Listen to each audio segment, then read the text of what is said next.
In a cozy diner on the corner of Maple Street, the smell of fresh pancakes and roasted coffee filled the air.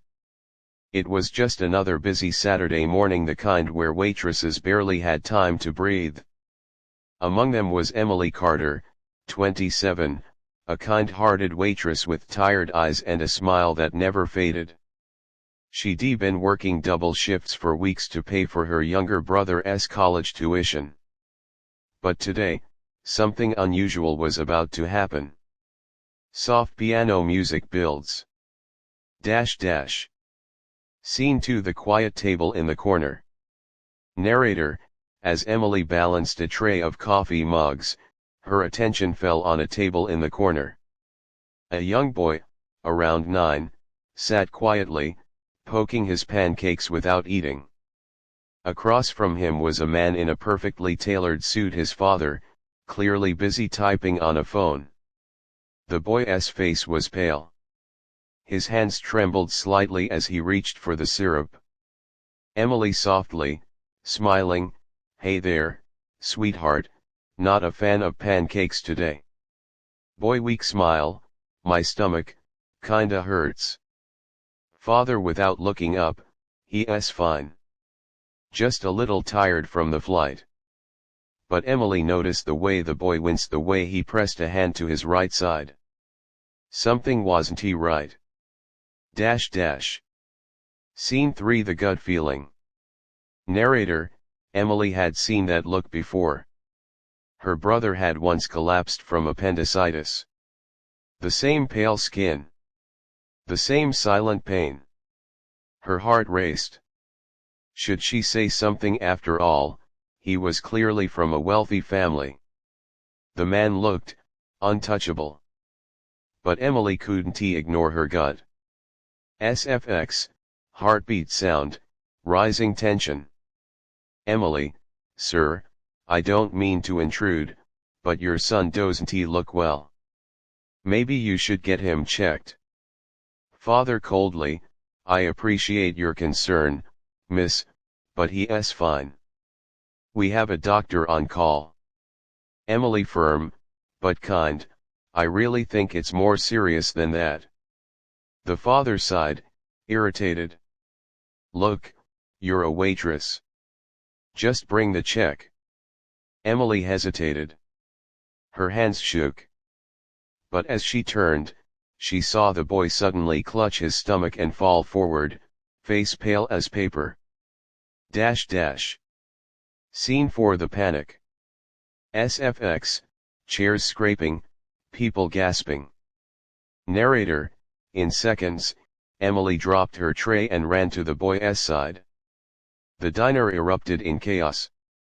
Father panicked, Ethan, talk to me. Emily: he's in shock, call 911. Now. Her hands moved automatically. She lifted the boy's legs, loosened his collar, and whispered gently, hang in there, buddy. You're gonna be okay. The father froze, helpless. For the first time, his phone slipped from his hand. Scene 5: the ride to the hospital. SFX, sirens wailing. Narrator: minutes later, the ambulance sped through traffic. Emily sat beside Ethan, holding his hand while the paramedics worked. His father, Daniel Walsh, CEO of one of the biggest real estate companies in the country, sat opposite, silent, terrified. Paramedic: good call, miss. His appendix ruptured. If we'd waited another hour, it could be been fatal. Daniel looked at Emily, stunned. Daniel whispering, you saved my son. She just shook her head, eyes wet. No. I just did what anyone should be done. But they both knew that wasn't true.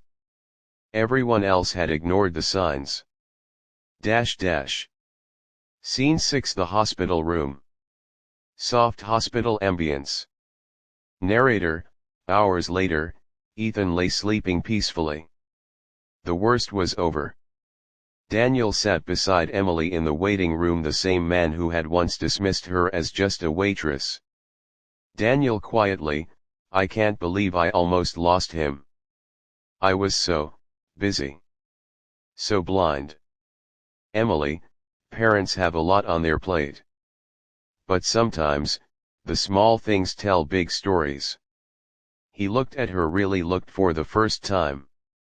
Daniel, Emily, I owe you everything. How can I ever repay you?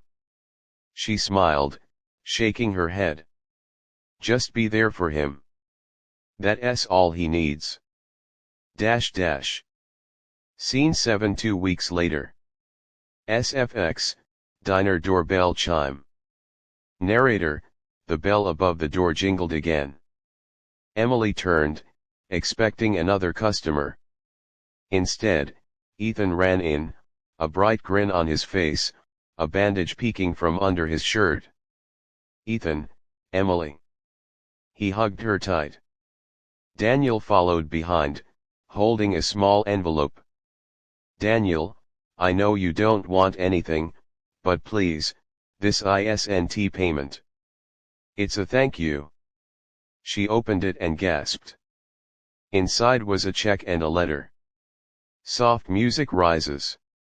Daniel's letter voiceover, you reminded me what truly matters, people. I was so focused on success, I forgot about life. You saved my son's life, and you opened my eyes. This fund will cover your brother's education and your nursing degree, if you'll let me. The world needs more hearts like yours. Emily's eyes filled with tears. She hugged him. Emily tearful, thank you. I just wanted to help. Daniel softly, and you did more than that. You saved 2 lives, my son's, and mine. Scene 8. The final message. Gentle piano outro. Narrator, sometimes heroes don't wear uniforms or carry badges. Sometimes they wear aprons, smile through exhaustion, and notice what others overlook. Emily didn't just serve coffee that morning. She served compassion, and changed a family's life forever.